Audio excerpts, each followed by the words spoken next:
Hari ini temanya adalah berakar di dalam Dia. Dia itu artinya kita berakar di dalam Tuhan.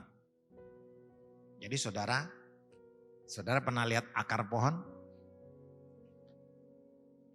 Siapa yang belum pernah lihat akar pohon? Masih tahu akar itu kayak apa ya? Oke. Hari ini kita akan bahas soal akar. Lanjut. Saya pembukaannya seperti ini. Suatu ukuran keberhasilan anak-anak Tuhan ditentukan berapa dalam dia tertanam di dalam Kristus.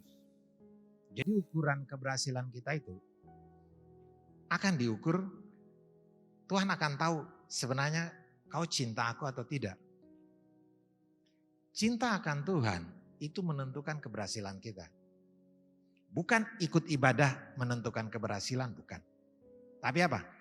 Kedekatan, keterikatan kita dengan Tuhan itu menentukan masa depan. Ingat itu ya? Oke, kita lanjut. Jadi di sini, karena ia berada di dalam dunia yang penuh dengan berbagai permasalahan yang harus dihadapi. Jadi saudara, ketika kita terima Yesus, saudara tahu musuh kita siapa? Iblis kan? Waktu kita sungguh-sungguh dengan Tuhan, iblis tidak suka. Dan Alkitab berkata bahwa iblis datang itu hanya mencuri, membunuh, dan membinasakan. Jadi dia akan cari saudara, dia akan tunggu saudara dan saya. Kapan dia punya waktu, dia bisa membunuh, membinasakan kita. Tapi Yesus datang untuk memberi hidup dan hidup dalam segala kelimpahan. Itu yang saya tidak bahas. Tapi saya mau kasih tahu bahwa itu yang terjadi saat ini. Makanya saya tulis di sini bahwa karena ia berada di dalam dunia yang penuh dengan berbagai permasalahan yang harus dihadapi. Mau di sekolah, hadapinya tempat kerja, bisnis, pelayanan, semua pasti ada masalah. Dan iblis akan berusaha membuat kita tidak akan pernah maju. Dan kita tidak boleh pernah yang namanya menyerah.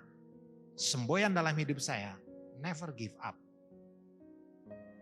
Sampai di kantor pun saya bilang never give up. Ada yang sampai kerja sudah, yang bikin program juga dia sudah menyerah, saya bilang never give up. Karena kamu diciptakan bisa melakukan sesuatu. Kita tercipta adalah bukan orang-orang yang kalah. Alkitab bilang kita adalah pemenang. Hari ini kita harus tertanam di dalam Tuhan. Nah, kedua, dia akan berada seperti domba di tengah-tengah serigala. Artinya apa? Tantangan yang kita hadapi tidak mudah.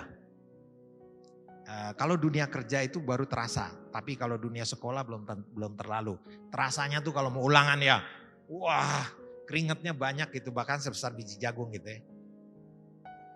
Kalau saya yang belajar ya pusing sendiri. Tapi kalau belajar saya nggak ada masalah. Oke. Untuk itulah anak-anak Tuhan harus berakar di dalam Tuhan. Jadi betapa pentingnya kita berakar di dalam Tuhan. Kita lanjut. Yohanes 15 ayat 5. Akulah pokok anggur dan kamulah ranting-rantingnya.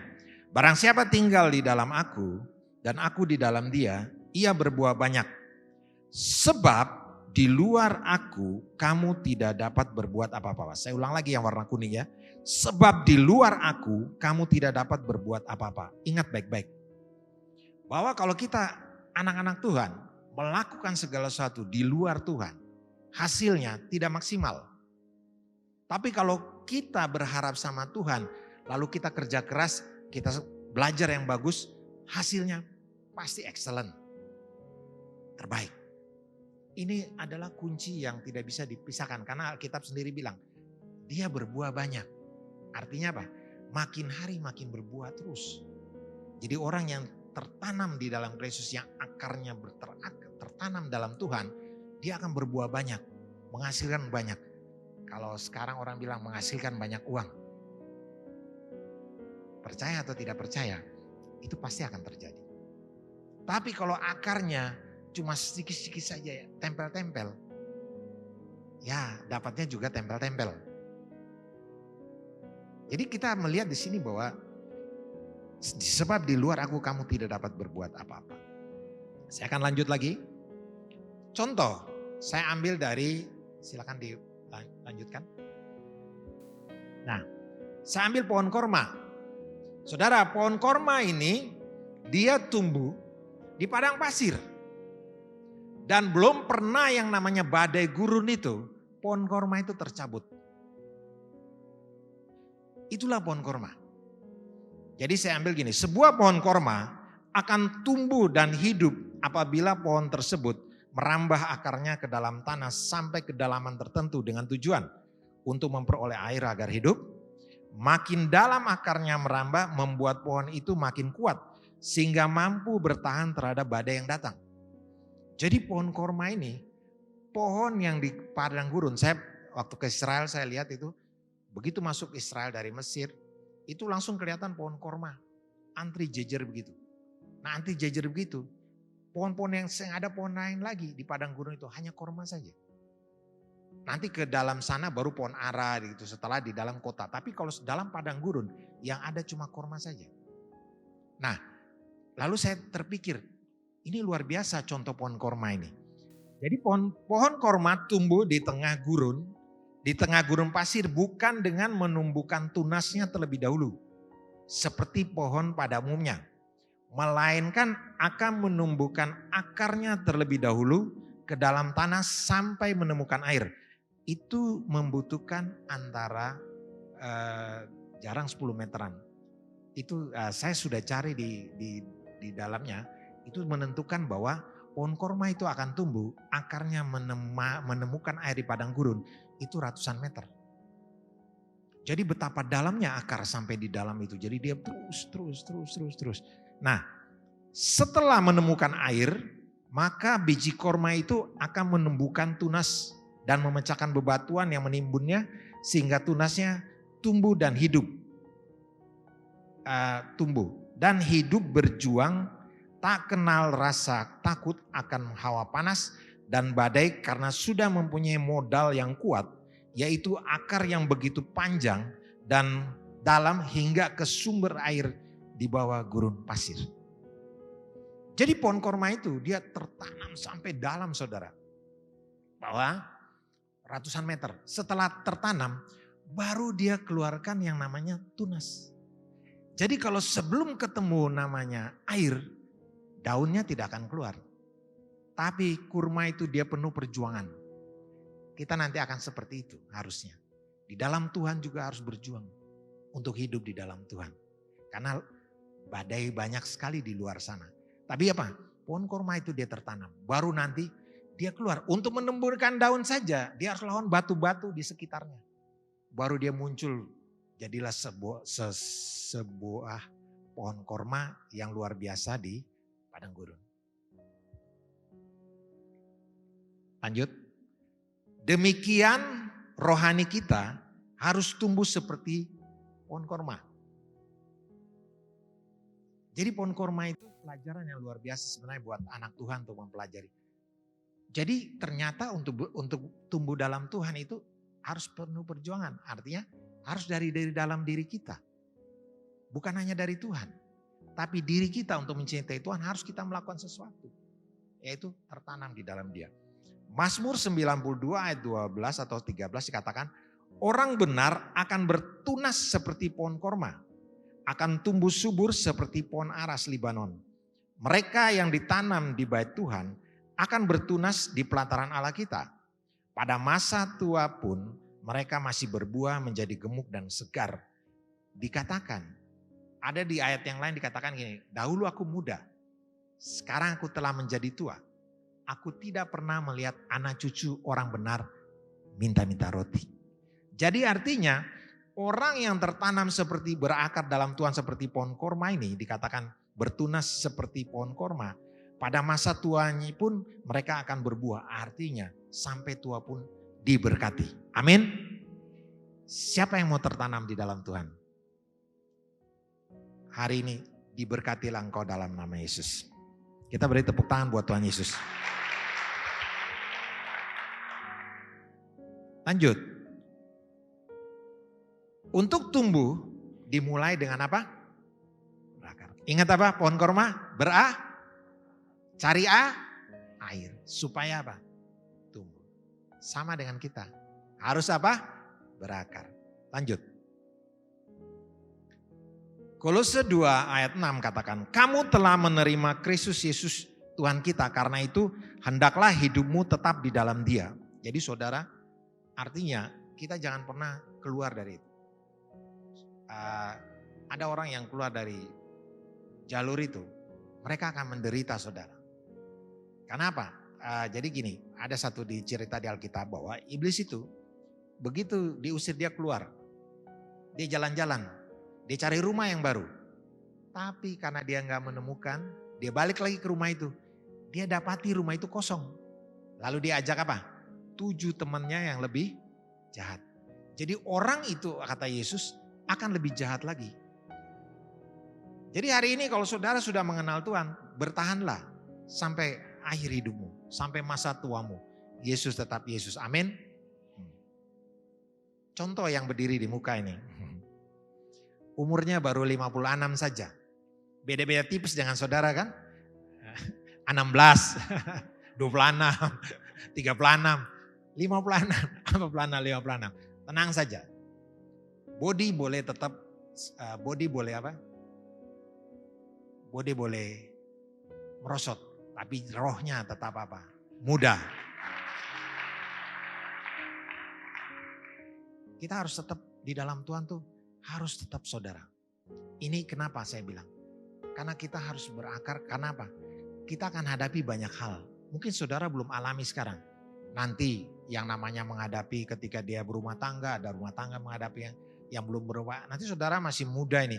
Nanti masuk kuliah, yang SMA, begitu kuliah ada tantangannya lagi. Yang kuliah, begitu ujiannya lulus, pusing juga cari kerjaan. Yang sudah kerja, pusing juga. Kerjanya begitu-begitu, harus dia naik. Yang sudah di atas, pusing juga, harus naik atas lagi, naik atas lagi.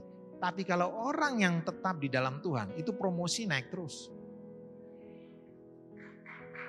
Ya, saya menjaminkan, kan waktu saya kemarin bilang, saya menjaminkan kalau orang yang bekerja lakukan seperti apa yang saya bilang, itu pasti Tuhan berkati.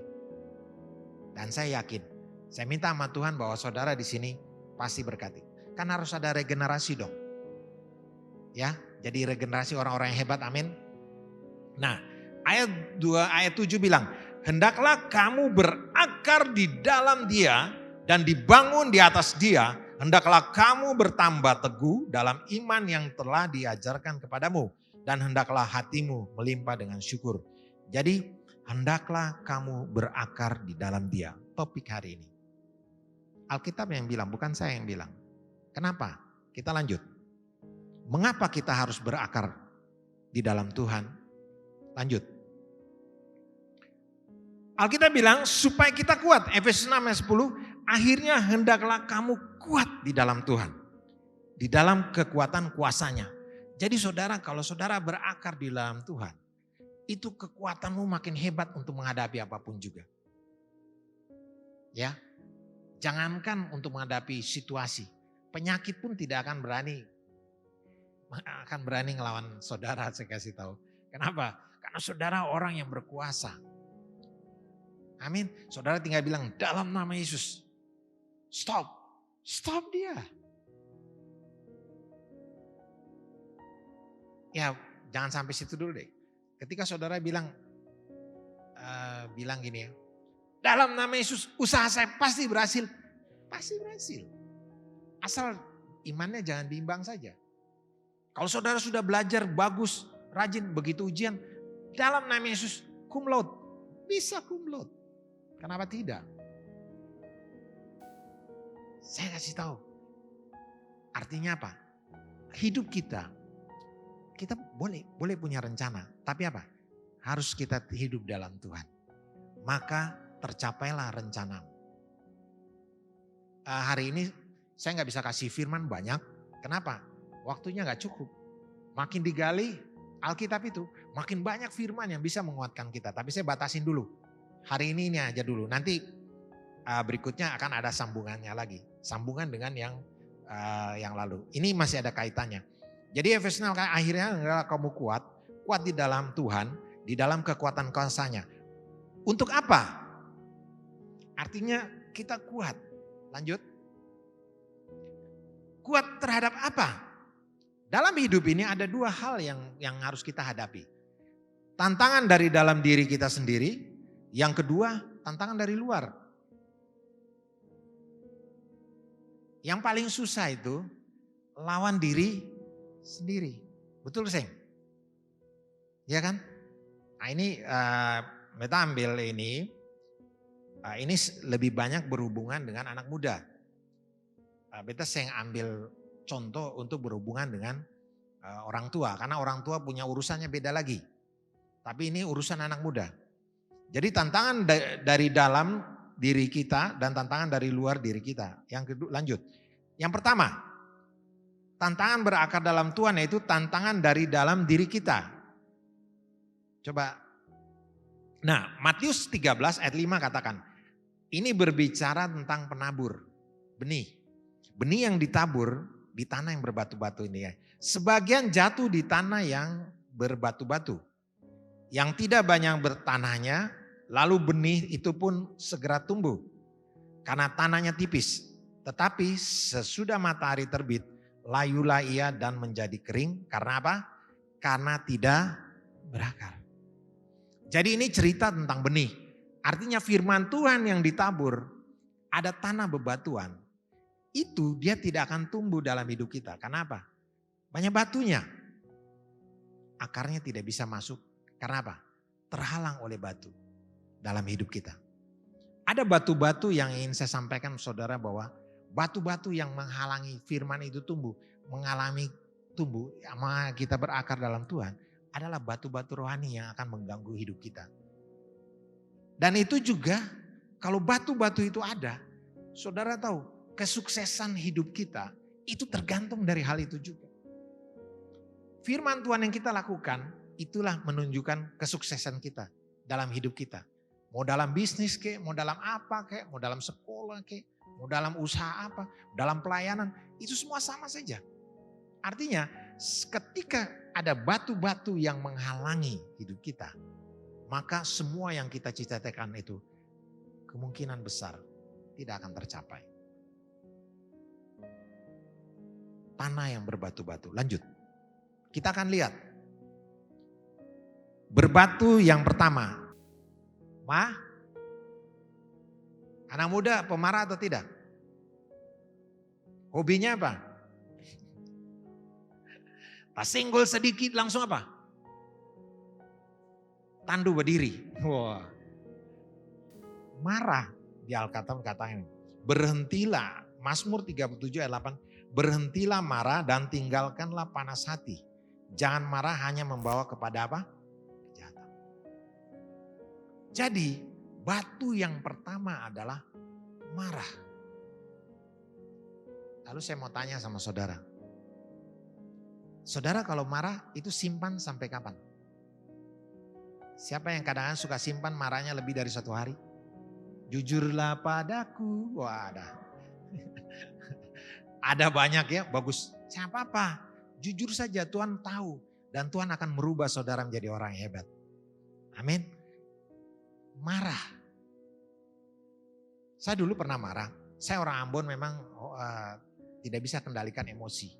Waktu saya di Bandung, saya tinggal sama orang Ambon juga, paman saya orang Ambon, belum saya bertobat. Itu kalau saya marah, itu saya pegang bajunya, saya angkat, saya tempel ke pintu. Karena suka belajar bela diri supaya jadi orang yang kuat kan untuk bertahan hidup itu. Di luar tuh kayak begitu. Jadi saking marahnya begitu. Tapi saudara, ketika saya bertobat, paman saya bilang begini. Dia amati saya, dia bilang gini, saya heran lihat kamu. Kenapa? Kenapa om? Saya amati selama 1 tahun ini, kamu marah cuma 7 kali. Hah? Saya kaget. Kenapa bisa begitu? Saudara, kalau saudara berikan hidupmu pada Tuhan, kemarahan itu Tuhan akan jaga. Kita punya sifat marah itu harus bisa dikendalikan. Hanya Roh Kudus yang bisa mengendalikan kita. Kenapa? Kalau kita berakar di dalam Dia. Jadi dikatakan berhentilah marah, tinggalkan panas hati, jangan marah. Karena itu akan menimbulkan apa? Kejahatan. Saudara, kejahatan itu apa? Saudara nanti pasti Semua duduk dekat-dekat dalam gereja. Ada orang baku marah kesing. Banyak. Jangan salah, di gereja justru yang paling banyak orang baku marah. Iya. Kalau di luar, iblis tidak akan ganggu. Justru iblis ganggu orang-orang dalam gereja. Supaya apa? Domba kelahi. Lalu dibuka saja wajahnya kayak malaikat. Tapi hatinya Lucifer. Bisa terjadi saudara. Makanya apa? Saudara harus kuat di dalam Tuhan. Supaya apa? Kemarahan itu bisa dikendalikan. Marah itu adalah sesuatu yang bisa menimbulkan kejahatan. Kejahatan apa? Mulai saudara benci sama saudara. Benci itu Alkitab bilang ada nanti. Itu sama dengan membunuh. Ya. Jadi artinya kemarahan itu batu yang sering terjadi dalam hidup kita. Harus kita buang. Kenapa? Apa-apa sedikit, disontoh sedikit. Apa sih? Nah, apa sih? Heran juga. Belum diapa-apakan sudah marah. Mau dikasih uang, apa sih?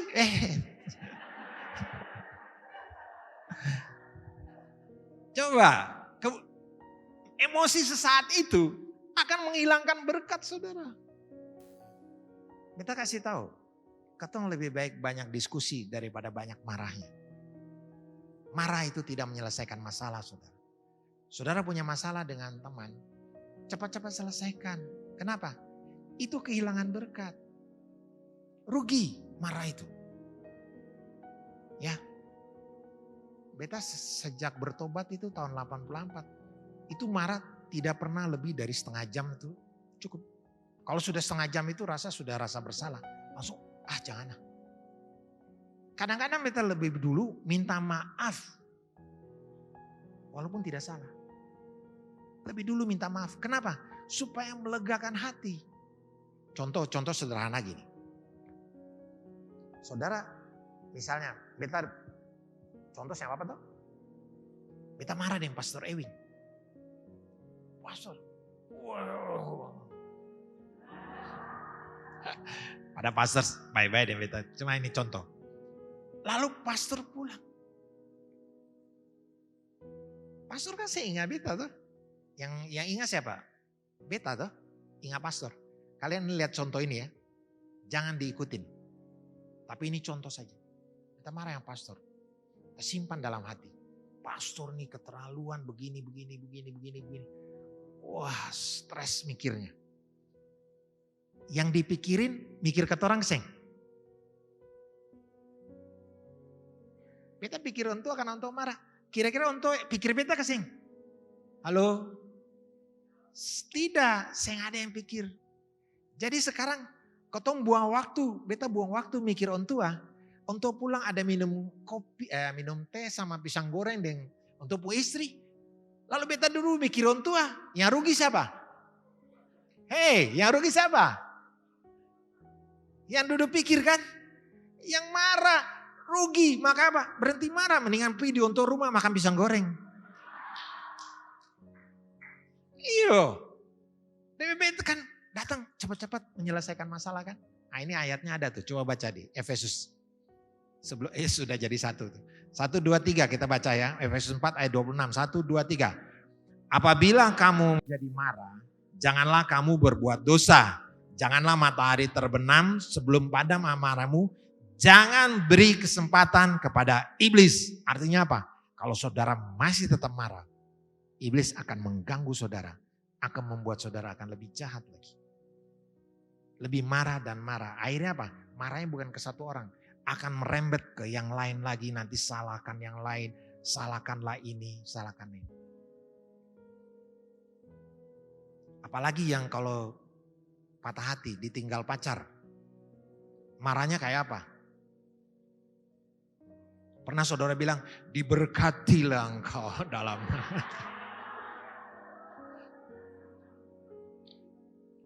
Saya lakukan itu saudara. 10 tahun saya pacaran. Ditinggal, pergi sudah mau dilamar. Ditinggal pergi ke Australia. Ketemu orang Jepang, dia ambil S2 di sana. Terus yang balik-balik.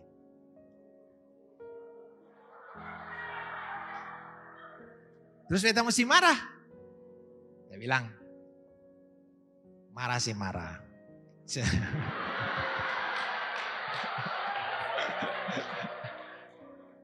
Marah cukup dalam hati yang lama tuh. Mau marah siapa? Yang mau marah ada di Australia. Sudah dilamar saudara. Sudah. Memang cari ganti itu susah. Tapi sudahlah. Di Ambon. Kita lihat saja ya. Tapi saya mau kasih tahu. Itu kejadian ketika saya namanya first love. Cinta pertama saya. Itu 10 tahun. Bayangkan, sama-sama melayani. Tapi bisa disakiti juga. Tapi saya kasih tahu sama saudara. Kalau saudara tidak berakar, saudara sudah ada di tempat lain. Tidak akan ada di gereja. Tapi saya tidak mau. Saya bilang, tidak. Berarti itu bukan rencana Tuhan. Walaupun sudah 10 tahun.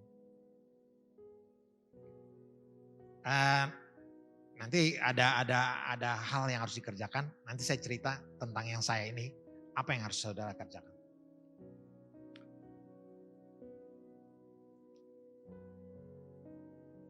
Ya, jadi janganlah berbuat dosa. Jadi cepat-cepat selesaikan. Target. Bikin target. Kalau saya marah, bisa nggak 1 jam selesai? Artinya apa?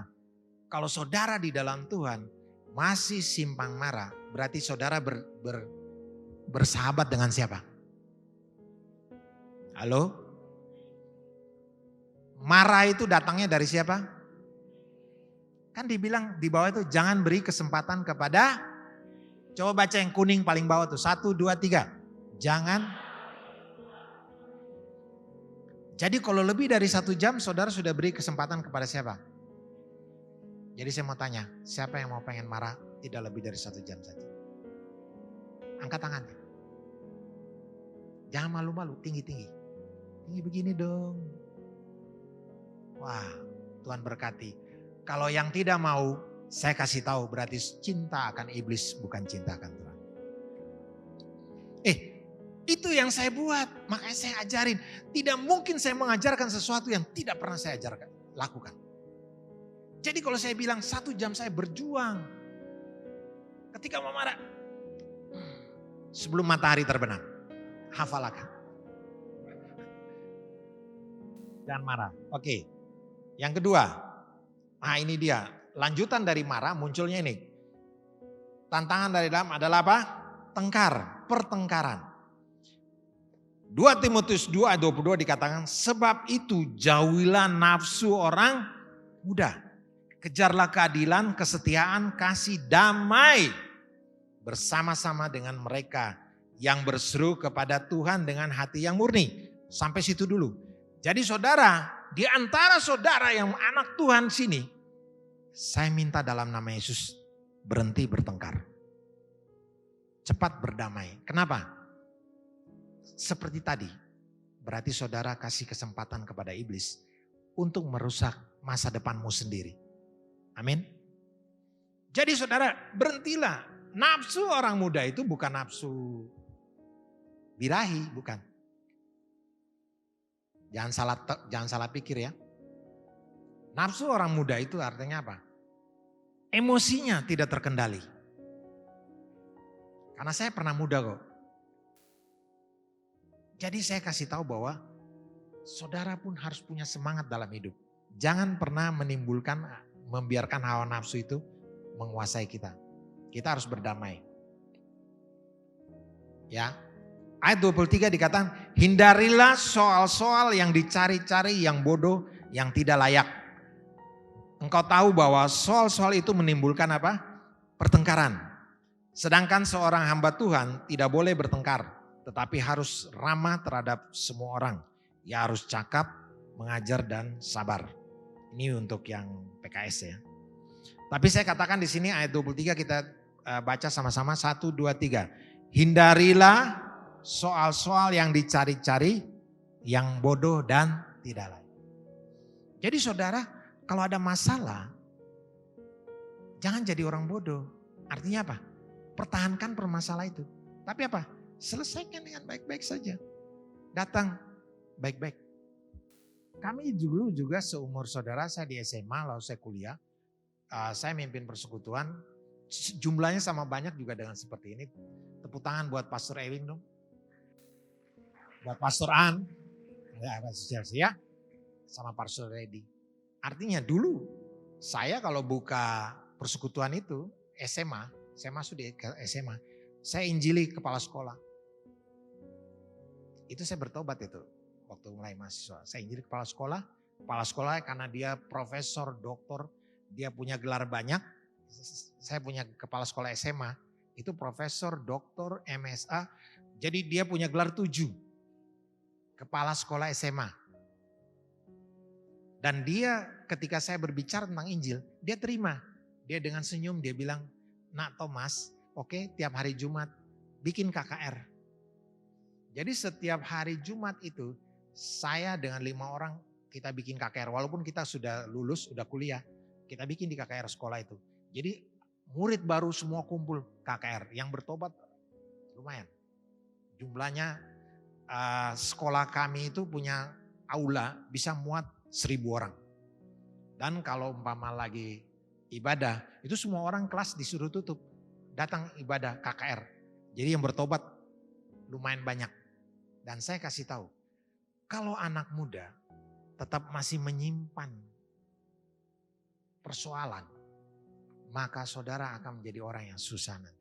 Dan saya sudah lihat, ya, begitu dia mengalami kesusahan, apa saja yang dibuat tidak berhasil. Sedangkan Alkitab bilang, kalau yang kesukaannya adalah Taurat yang renungkan itu siang dan malam, apa saja yang diperbuatnya berhasil.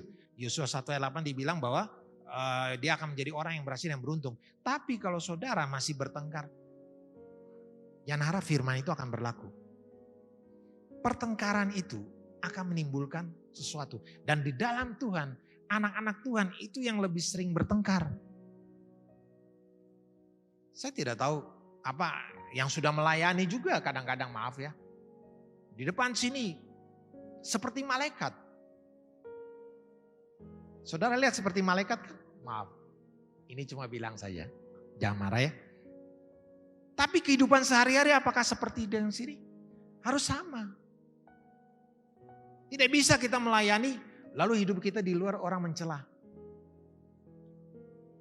Saudara harus tetap melayani tapi perbaiki diri. Artinya apa? Kenegatif itu kita harus hilangkan. Perlahan-lahan tapi pasti sebagai anak muda pasti bisa. Amin. Nanti saya doakan malam ini. Artinya apa? Saya bisa lakukan itu. Saudara bisa lebih lagi. Ya. Itu yang ingin saya bagi. Ini saya bagi sedikit-sedikit dulu. Nanti kita lanjut. Tantangan yang dari luar. Mari kita baca Efesus 6 ayat 11. 1, 2, 3. Kenakanlah seluruh perlengkapan senjata Allah supaya kamu dapat bertahan melawan apa? Tipu muslihat iblis. Yang kedua tantangan dari 2, yang tadi kan dari dalam itu kemarahan sama pertengkaran itu luar biasa mempengaruhi sekali pertumbuhan kita.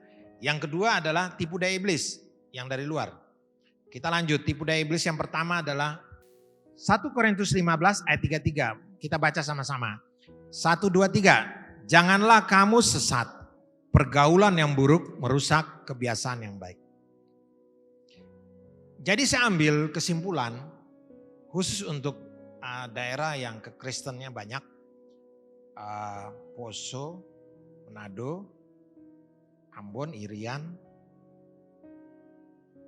Kalau Batak 50-50. Ambon, Maluku itu ya banyak orang Kristen. Tapi saudara tahu, banyak hal yang terjadi adalah seks bebas. Itu 70% adalah orang Kristen. 30% adalah non orang Kristen. Jadi seks bebas ini seks itu hanya berlaku buat orang yang sudah berkeluarga. Saudara kalau lihat video-video atau apa, memang harus segera berhenti. Kenapa? Karena itu hanya hal yang kudus dipertontonkan. Saya tidak pernah tuh Walaupun teman saya dulu waktu SMA, mereka mau nonton itu, mereka putar. Saya duduk di luar jaga. Itu saya belum bertobat. Itu saja pun saya tidak suka. Karena berpikir saya, hal yang sebenarnya yang tersembunyi, kenapa harus ditonton? Terus kedua, apa gunanya buat saudara anak muda? Tidak ada gunanya. Dan bagi saya, hal yang tidak berguna, saya tidak akan tonton. Itu saya belum bertobat loh. Apalagi bertobat. Makin tambah saya melihat gitu. Ponakan saya periksa tasnya. Laki. Begitu saya lihat CD porno banyak sekali. Saya tidak buang. Saya panggil, saya ajak ngobrol. Kira-kira kamu dapat pelajaran apa dari ini? Ilmu apa yang kamu dapat untuk kamu kuliah? Kamu tonton itu. Tidak ada. Terus kalau tidak ada, harus diapakan? Buang. Rela dibuang? Buang. Alkitab kan kemarin sudah bilang, Pastor Lidi bilang, segala sesuatu yang berguna, segala sesuatu diperbolehkan benar. Kalau tidak membangun, untuk apa ditonton? Untuk apa dipakai? Berarti kalau tidak membangun, tidak ada yang berguna, kenapa? Jadi kalau pacaran itu, untuk yang wanita, coba wanita angkat tangan, saya hitung berapa banyak sih. Para wanita yang belum berkeluarga angkat tangan tinggi-tinggi. Dengar baik-baik ya. Jangan mau disentuh sama laki-laki. Apa mau? Saya ponakan saya bilang sebelum kamu menikah jangan kamu ciuman. Karena saya tidak melakukan. Kenapa? Hal itu dilakukan berarti saudara sudah sedang melakukan namanya untuk menimbulkan yang namanya hubungan yang kelanjutan. Dan apa? Kalau pacaran dengan seks bebas itu akan merugikan saudara. Kenapa? Pertama, pikiranmu tidak akan lagi kepada sekolah. Pikiranmu tidak akan lagi kepada pekerjaan. Pikiranmu apalagi melayani. Wah, bahaya sekali. Sudah mendukakan sekali hati Tuhan. Pikiranmu itu akhirnya apa? Begitu kelanjutannya ke sana. Kalau tidak hamil. Lalu kalau hamil, mau diapain? Yang wanita, yang rugi kalian. Masa depan kalian harus ada, harusnya justru dirusak kepada hal yang sebenarnya belum terjadi. Nah para laki-laki anak Tuhan, tolong jaga hawa nafsunya.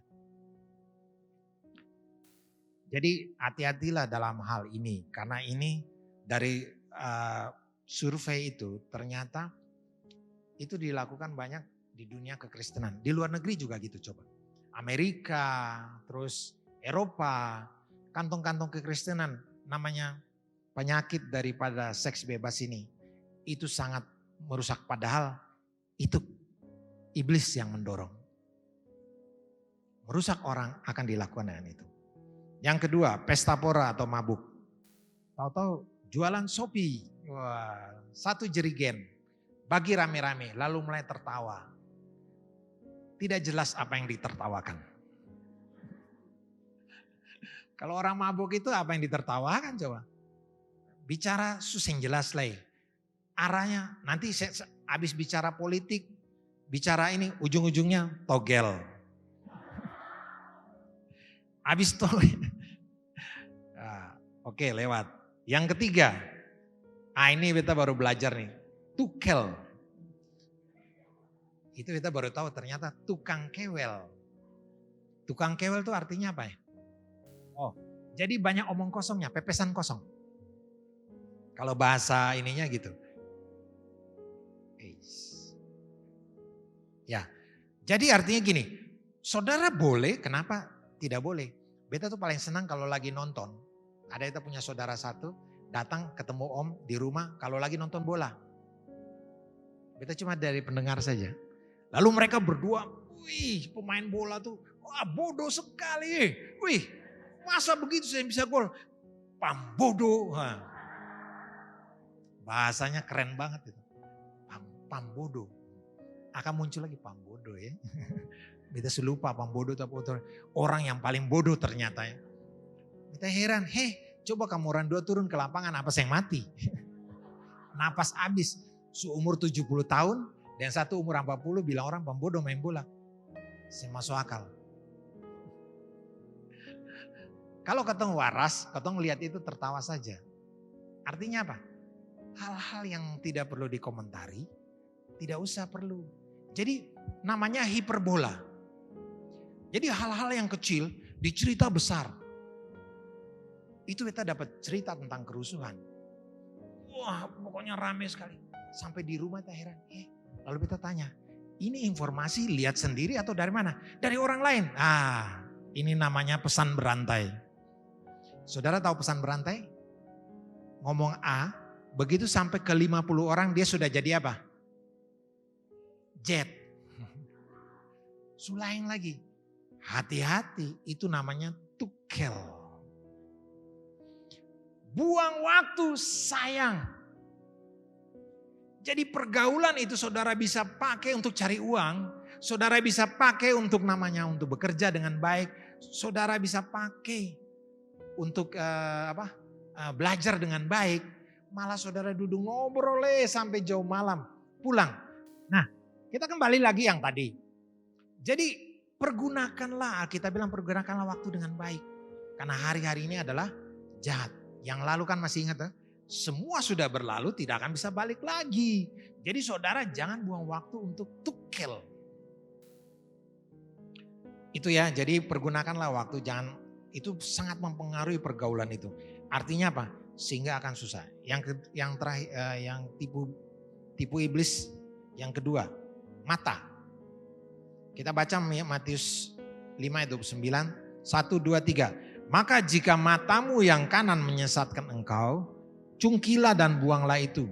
Karena lebih baik bagimu jika satu dari anggota tubuhmu binasa, daripada tubuhmu dengan utuh dicampakkan ke dalam neraka. Mata. Dari mata turun ke hati. Hati-hati dengan mata. Matamu itu, kalau orang Jawa Timur, matamu gitu bahasa itu. Mata itu sangat berbahaya. Yang tadi sudah disinggung pornografi, saya tidak singgung lagi ya. Mata itu sangat berbahaya. Nanti dia turun ke hati, lalu tidak tahan. Ada anak umur SD kalau saya salah. SD kelas 5 perkosa anak SD kelas 3. Tapi itu di Jawa. Kenapa? YouTube. YouTube itu tidak bisa dikendalikan. Nah, jadi saya kasih tahu. Dari mata itu sangat berbahaya. Pornografi lewat. Sekarang ingin barang seperti yang punya orang lain. Saudara, jangan pernah ingin barang yang seperti saya punya. Ini saya gratis, saudara. Tidak mengeluarkan uang. Ini juga gratis. Hanya sekedar sebuah jam tangan. Kenapa saudara harus berjuang memilikinya? Sementara apakah gunanya buat saudara? Apakah saudara ingin memiliki ini? Fungsinya apa? Kalau saya pakai untuk kerja karena online bisa. Selanjutnya buat apa? Harganya juga saya tidak tahu. Ini yang berapa harganya? Pasti di atas 10 juta. Buat apa? Jadi kalau umpama akhirnya saudara punya HP pengen ditukar kayak punya orang lain. Keistimewaannya apa? Saya punya terakhir, note yang terakhir tuh Samsung berapa? 20 ya? Ya kayak itulah. Beta sendiri baru tahu harganya. Mahal sekali. Karena saya pensiun, saya pengen beli. Begitu saya beli, Harganya mahal, saya bilang tanda mata selama 32 tahun kerja. Saya belum pernah beli barang mewah buat diri saya sendiri. Lalu saya beli. Begitu saya beli, ternyata harganya lumayan mahal. Saudara tidak perlu tahu. Tapi buat saya lihat ingin nulis. Cuma karena keinginan hati artinya apa? Menghargai diri sudah 32 tahun kerja. Banyak kerja buat orang lain, sekarang untuk apa? Diri sendiri karena sudah pensiun. Jadi saya menikmati itu. Tapi saya kasih tahu saudara, begitu saya berpikir itu, saya lihat, oh ternyata sama ini urusannya. Terus untuk apa? Jadi kalau saudara harus kredit, bayangkan ya, untuk beli HP sama dengan orang lain, lalu saudara pinjam uang, ngutang. Kalau ditagi lari-lari lagi malah. Orang yang berhutang itu kalau lihat muka yang kasih ngutang, itu kadang-kadang saya enak, menghindar. Ya, putar dia. Dan itu terjadi di Jawa. Dan saya bilang sama saudara, jangan mau ditipu sama dunia saat ini.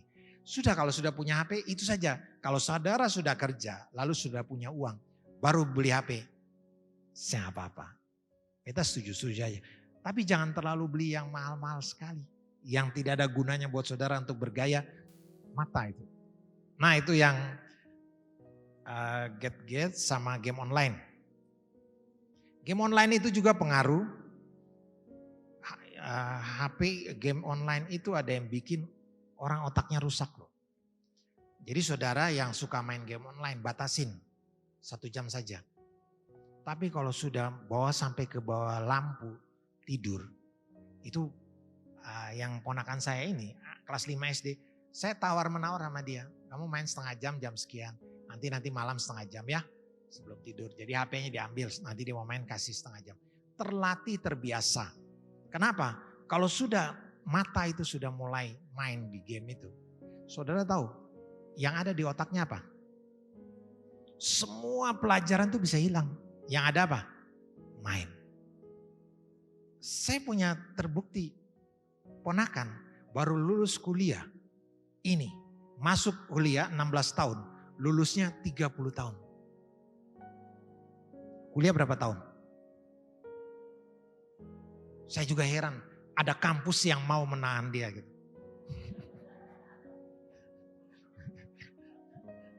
IQ-nya di atas rata-rata, saudara, pintar. 30% hidupnya main game online. Dia bilang bisa dapat uang, lalu kita tanya, sudah dapat uang? Belum, nanti kapan? Nanti kalau Ale mata buta baru dapat uang ya, dikasih ya, minta-minta. Orang buta kan kasihanilah saya tidak melihat gitu. Tunggu buta dulu baru dapat uang. Sayang dengan mata. Jadi itulah anak muda sekarang tuh matanya rusak karena yang gitu-gitu. Itu ya, oke kita lewat. Bagaimana supaya berakar dalam Yesus? Ini aja yang kita bahas ya. Kalau itu tadi sebenarnya kalau dibahas dalam lagi banyak sekali yang saya survei, yang saya buka dan saya lihat di YouTube akibat dari perbuatan itu. Luar biasa sekali. Mata, bertengkar, wah hebat itu sekali.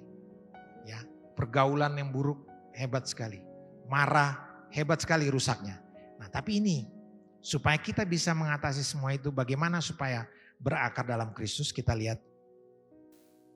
Tanamkan firman Tuhan dalam hati kita. Kita baca Mazmur 119 ayat 9 dan sampai 11. 1, 2, 3. Dengan apakah seorang muda mempertahankan kelakuannya bersih? Dengan menjaganya sesuai dengan firman-Mu. Dalam hatiku aku menyimpan janjimu supaya aku jangan berdosa terhadap Engkau. Simpan firman Tuhan dalam hati. Apa yang saudara dengar hari ini simpan baik-baik. Yang kemarin-kemarin simpan baik-baik. Yang Pastor Ewin, Pastor An ajarkan simpan baik-baik. Itu berguna buat hidupmu untuk masa depan.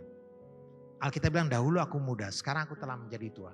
Aku tidak pernah melihat anak cucu orang benar minta-minta roti. Dan itu terbukti saudara. Saya selalu mengevaluasi diri saya setiap 5 tahun. Apakah saya masih di dalam Tuhan atau tidak? Kita harus mengukur apakah kita ini masih menjadi orang benar atau tidak. Kenapa? Karena berkat itu akan dicurahkan hanya bagi orang yang tinggal di dalam Tuhan. Jadi kalau saudara yang tahu hubungan kita dengan Tuhan baik itu siapa? Tuhan kan? Bukan orang lain. Jadi jangan sangka saudara ada di sini. Di mimbar ini. Tapi saudara tidak ada di dalam Tuhan. Hanya seolah-olah sedang melayani Tuhan. Tapi Tuhan bilang, aku tidak kenal engkau. Bahaya kan? Bahaya. Saudara sibuk melayani Tuhan. Saudara sibuk dengan ini. Tapi Tuhan tidak kenal. Maka apa? Berkat itu akan tertahan. Semua permasalahan bisa kita hadapi. Marah, bertengkar, semua masalah-masalah yang berkaitan dengan negatif. Bisa kita atasi kalau firman itu tertanam dalam hati kita. Apa yang harus dilakukan? 2 ayat ini nanti saudara pulang baca di rumah ya, Mazmur 119. Itu penuh sekali dengan pengajaran tentang firman, tanamkan firman Tuhan. Dibilang, kita baca yang kuningnya saja, 1, 2, 3.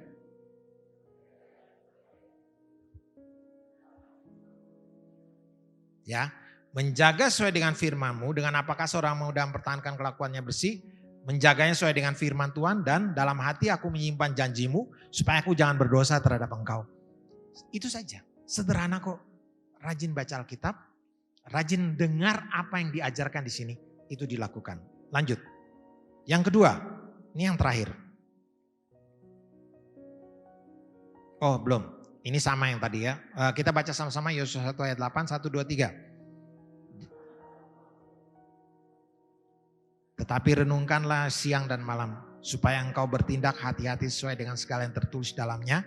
Sebab dengan demikian perjalananmu akan berhasil dan engkau akan beruntung. Simpan firman Tuhan, lalu lakukan, maka perjalananmu akan berhasil dan engkau akan beruntung. Itu janji semua firman Tuhan. Lakukanlah dengan baik. Yang kedua, terakhir tertanam. Yang kedua adalah tertanam dalam gereja. Ini hal yang penting. Kenapa saya bilang penting? Kita baca Kolose 2 ayat 1, 2, 3. Hendaklah kamu berakar di dalam Dia dan dibangun di atas Dia. Hendaklah kamu bertambah teguh dalam iman yang diajarkan kepadamu. Dan hendaklah hatimu melimpah dengan syukur. Baca yang kuningnya 1, 2, 3. Bertambah teguh dalam iman yang telah diajarkan kepadamu. Saudara, saya tidak bilang bahwa saudara tidak boleh pergi ke gereja yang lain. Boleh. Tapi saya kasih tahu sama saudara. Saudara pernah lihat pohon kurma? Ada yang pernah pegang pohon kurma belum? Kalau buahnya sudah ya? Belum ada ya? Tidak ada yang bisa cabut pohon kurma kalau tidak pakai alat berat. Alat berat yang bisa rubuh tembok itu untuk cabut pohon kurma, dia harus cabut setengah mati.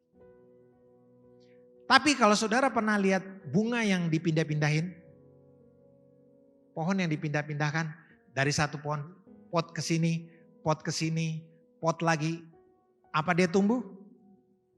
Tidak, karena akarnya belum tertanam dulu seperti pohon korma, itu sudah dipindahkan, nanti dia ulang lagi dari awal.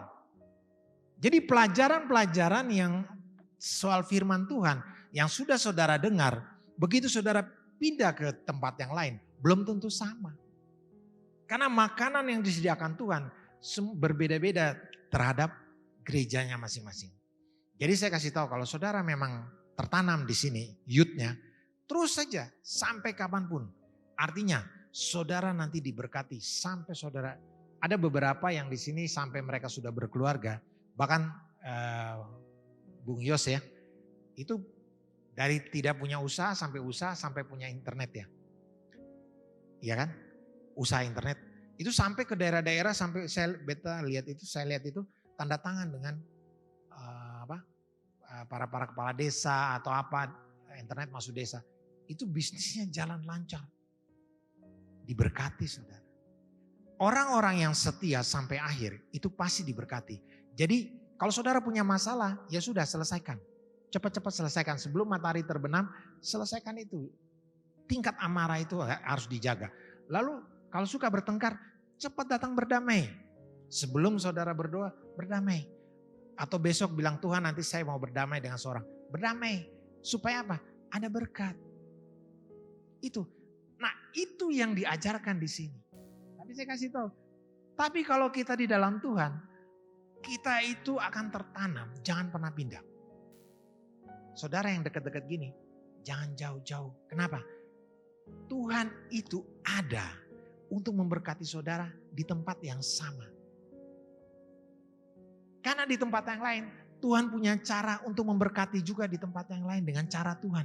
Masing-masing ada cara berkatnya sendiri. Jadi kalau Tuhan sudah pilih saudara di sini, harus tetap di sini. Kenapa? Supaya saudara berakar, akar. Begitu saudara tua, saudara akan bilang, terima kasih. Saudara akan bilang seperti Daud. Mazmur 37:25 bilang, dahulu aku muda. 1, 2, 3. Dahulu aku muda, sekarang telah menjadi tua. Tetapi tidak pernah kulihat orang benar ditinggalkan atau anak cucunya minta-minta roti. Siapa yang percaya firman Tuhan ini? Angkat tangannya. Diberkatilah engkau dalam nama Yesus. Ketika engkau sampai dengan tua, engkau taat sama Tuhan. Engkau tertanam di gereja ini. Maka engkau akan diberkati selama-lamanya. Anak cucumu tidak akan minta roti. Amin. Ya, saudara bisa untuk menguasai emosinya 1 jam saja. Amin. Saudara bisa berdamai secepat mungkin di tempat ini. Antara saudara dengan yang lain. Supaya hidupmu diberkati oleh Tuhan. Amin. Jangan hal-hal yang tidak perlu menjadi pertengkaran. Hari ini kita berdoa. Tertanam di dalam Tuhan ya. Tertanam dalam Tuhan, tertanam dalam gereja. Saudari berkati. Nanti Pastor Ewing sudah tua seusia saya. Dia akan lihat saudara menjadi orang yang kaya raya. Saudara pengen jadi orang kaya? Saya berdoa. Bukan berarti tidak boleh jadi orang kaya. Jadi orang kaya supaya jadi berkat buat banyak orang. Amin. Iya.